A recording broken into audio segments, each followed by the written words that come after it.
नमस्कार। शिक्षा जगत की महत्वपूर्ण सूचनाओं में आप सभी का स्वागत है। साक्षात्कार से 21 दिन पूर्व सूचना देने की तैयारी में चयन बोर्ड। अवमानना से बचने को आज घोषित हो सकती है साक्षात्कार की तिथि। देर से ही सही, लेकिन माध्यमिक शिक्षा सेवा चयन बोर्ड ने 8 साल से अटकी प्रधानाचार्य भर्ती को पूरी कराने की तैयारी कर ली है। साक्षात्कार मतगणना के बाद शुरू होंगे, लेकिन इसकी तिथि 24 घंटे में किसी भी समय घोषित की जा सकती है। पुरानी भर्ती होने के कारण चयन बोर्ड साक्षात्कार की सूचना अभ्यर्थियों को देने के पुराने नियम 21 दिन का पालन भी करना चाहता है। मित्रों, आप सभी को बता दूं कि हिंदी पीजीटी विषय के प्रतियोगी शिक्षकों का जो पैनल है, विद्यालय आवंटन अभी हाल ही में हुआ है।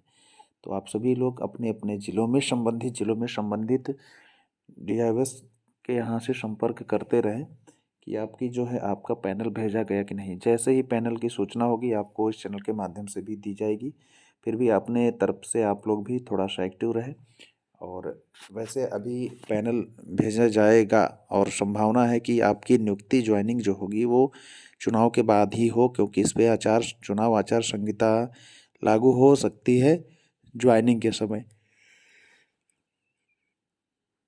यद्यपि यह जो है आप सभी लोग जानते हैं कि भर्ती पुरानी है, फिर भी इस पर कुछ संदेह है, इसलिए आप सभी लोग घबराएं नहीं। 10 मार्च के बाद आप सबको अपने अपने विद्यालय में ही आप अपने विद्यालय को प्राप्त करेंगे। तो अभी प्रयासरत रहे। चयन बोर्ड की क्या गतिविधियां हैं, इन सभी बिंदुओं पर आपको इस चैनल के माध्यम से सूचना दी जाएगी। साथ में नई भर्ती का विज्ञापन भी 10 मार्च के बाद ही संभावना है।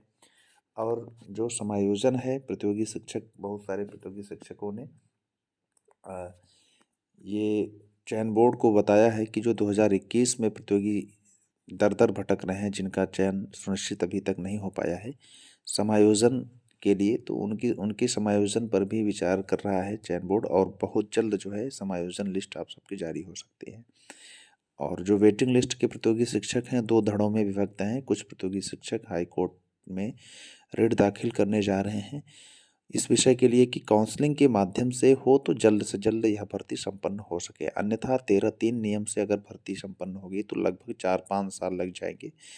और इस प्रकार की प्रक्रिया में 5 साल में बहुत सारे ऐसे प्रतियोगी शिक्षक होंगे, कहीं अन्य जगह सेलेक्ट हो जाएंगे कि या फिर ओवर एज इत्यादि हो सकते हैं। तो इस प्रकार से प्रतियोगी शिक्षकों का दबाव है कि बहुत जल्द जो है काउंसलिंग के माध्यम से वेटिंग लिस्ट क्लियर हो। तो सभी विषयों में बहुत सारी सीटें रिक्त ऐसे सभी विषयों में खाली हैं, तो उस पर जो है मिनिमम कट ऑफ के प्रतियोगी शिक्षकों का चयन हो सकता है और उनको लाभ मिल सकता है।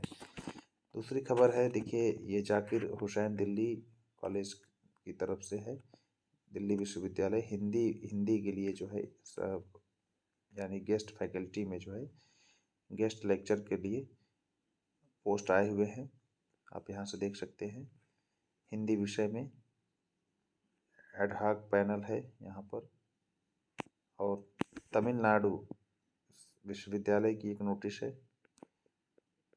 यहाँ से देख, समर्थ पोर्टल है, उस पर जो है ये सीटें रिक्तियों का ब्यौरा दिखा रहा है।